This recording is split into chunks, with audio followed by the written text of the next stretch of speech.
સમાચારો વિગતવાર જોઈશું। વાત કરીએ એક મહત્વના સમાચાર વિશે। મહત્વના સમાચાર મળી રહ્યા છે તો ગાંધીધામમાંથી નકલી ઈડીની ટીમ પકડાવાના મામલે અપડેટ મળી રહી છે।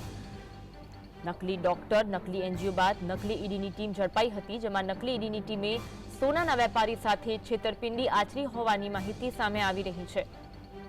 વેપારીના ઘર અને દુકાનોમાં પણ તપાસ કરીને છેતરપિંડી આચરી હોવાની માહિતી સામે આવી। એક મહિલા સહિત 8 આરોપીઓની પોલીસે ધરપકડ કરી છે અને તમામની હાલ તો પૂછપરછ હાથ ધરવામાં આવી છે।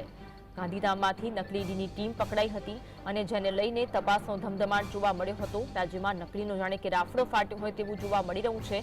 નકલી ઈડીની ટીમે સોનાના વેપારી સાથે છેતરપિંડી આચરી હોવાની માહિતી તપાસ દ્વારા બહાર આવી। વેપારીના ઘર અને દુકાનોમાં પણ તપાસ કરવામાં આવી અને છેતરપિંડી આચરી હોવાની માહિતી સામે આવી છે। આજ અંગે વધુ વાત કરીશું। સંવાદદાતા દાઉદ ફોનલાઈન પર જોડાયા છે। દાઉદ, નકલી ઈડીની ટીમની ધરપકડ કરવામાં આવી અને તપાસ હાથ ધરવામાં આવી રહી છે, શું વિગત મળી રહી છે હાલ અપડેટમાં?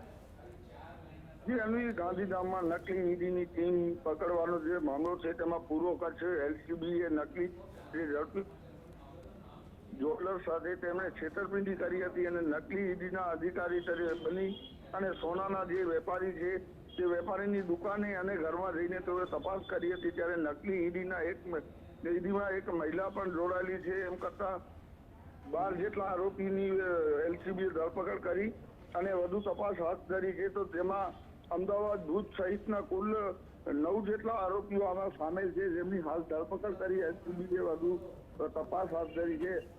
અન્ય કાંઈ વધુ વિગતો નીકળે તે માટે તેમના રિમાન્ડ માંગવાની પણ કાર્યવાહી કરવામાં આવશે અને રિમાન્ડ બાદ જ જાણવામાં આવશે અને કયા કયા સ્થળોએ તેઓ ઈડીના નામે આ રીતે લોકો સાથે છેતરપિંડી કરી છે। જી આભાર દાઉદ, માહિતી આપવા માટે।